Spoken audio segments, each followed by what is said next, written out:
I got thinking about the Dogman legend. Dogman is half man, half dog. I thought, what do those two things have in common? Then Eureka, it came to me. They both like to have a good time. I decided to contact someone who had a first-hand experience of the Dogman's wild side. I'm Ryan Davidson, and I have been fascinated by the Dogman legend, those who have seen him, and those whose lives have been touched by him. This is Looking Back and a Grinnin', Episode 8. Party. Hi, is this Jebediah? Yeah, this is Jebediah here. Hi, Jebediah. This is Ryan Davidson from the podcast Looking Back and a Grinnin'. Believe it or not, we know each other. I went to high school with you. You don't say. Yeah, we went to high school together. I sat next to you for quite some time. The whole time. Wow. Ryan, did you say? Yes, it's Ryan Davidson. I gotta tell you, high school's kind of a blur for me. I remember you were the party king, you know. Everybody knew who you were. I was huffing a lot of paint back then, so... Okay, yeah. So, how have you been? I'm doing pretty good, yeah. Okay, all right. I'm over here, I'm working on my manifesto of Fidel Castro. Okay. What about Fidel Castro? Well, he loves cigars. Right. And, anybody who loves cigars, they gotta have a story to tell. So I figure, why not dive real deep into that? Wow. Okay. Yeah, that sounds really great, Jebediah. It sounds like you've really been been up to a lot since graduation. So, Jebediah, thank you, first of all. And I've heard from several local people, mainly at the tavern, that you have had a very personal experience with the Michigan Dogman? Well, my buddy Red, he owns Joe's Tavern there. Oh, Red! Yes! Yeah. Yeah, Red. Actually, Red was who I talked to at the tavern about you. He said you have quite a story. Oh, man, Yeah. I tell you, Red, that guy, he gets it. He gets it. Not many people do, but, So, I guess what I'm getting at is that I am now a podcast host for a show called Lookin' Back and a Grinnin'. And it is about the Michigan Dogman. Red told me that you have quite a story about the Michigan Dogman. Oh, yeah. Now, Red and I, he's my best friend in the world. We set out to our little spot on the Asabo River there. Mm-hmm. And we decided we're going to take some peyote. Oh, wow. We get due for a hard reset every once in a while, especially given today's political, socioeconomical climate. Meaning we don't have no girlfriends. Jebediah, where did you get peyote?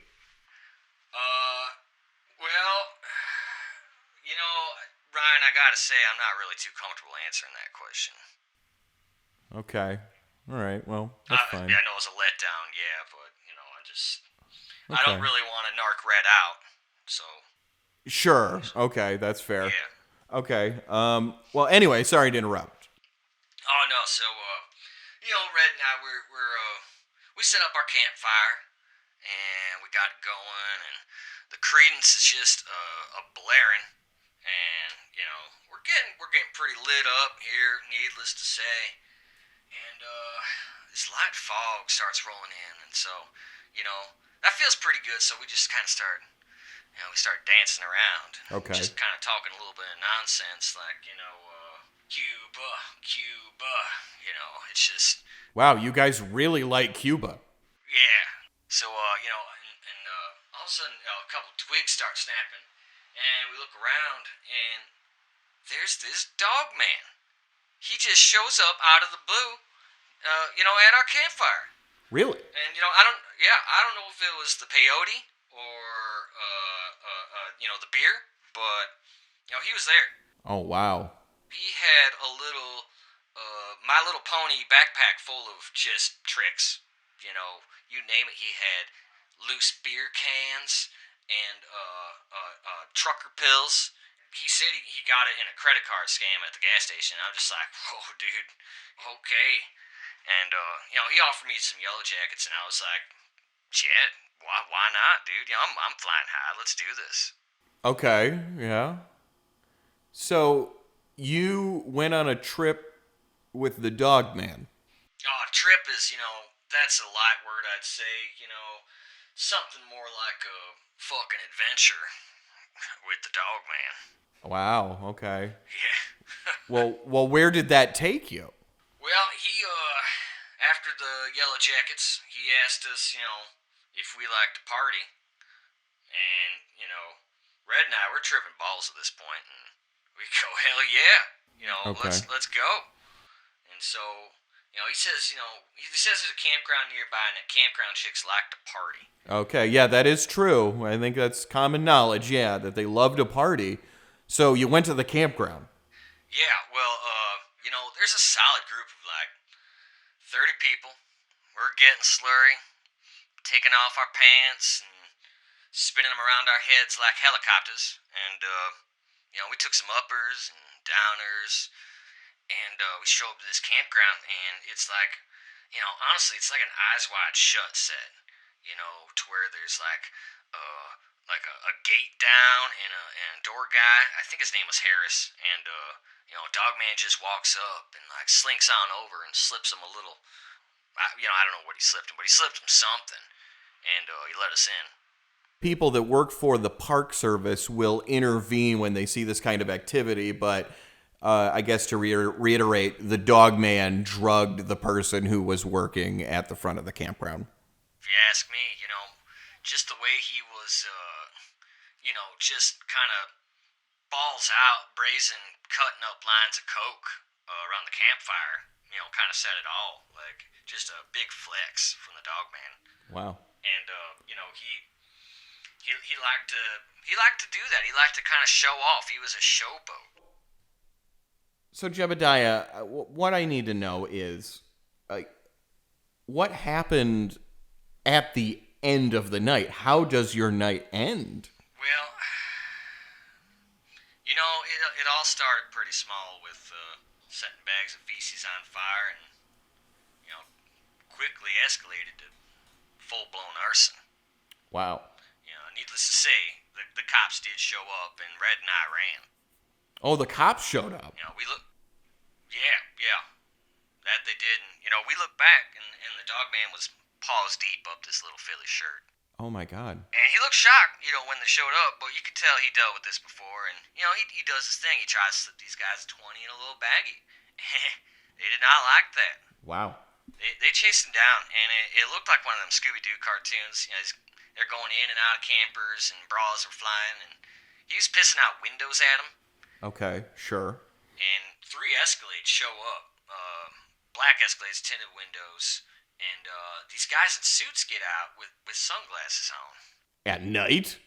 Yeah, it was dark out, so I was like, I don't know why they're wearing sunglasses, but they go right after the Dogman. He's still over there in one of the campers, pissing out the window at the cops.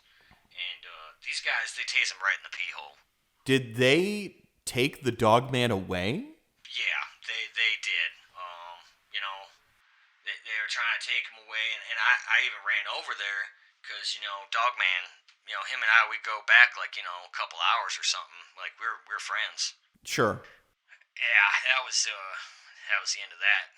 Jebediah, so what you are saying right now is that law enforcement came and followed by people in suits that took the Dogman away?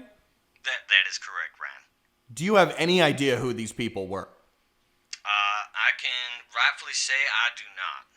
Jebediah, right now what we're investigating is a potential government conspiracy. I've been talking to a representative of the Wababack Wildlife Preservation and Possum Hut, and he is currently looking into what the government does and doesn't know. And what you're describing here sounds like it's right in tune with what we've been looking into. Well, I was tuned up myself, so, it makes sense. And let me just say, in high school, I thought you were a fucking asshole.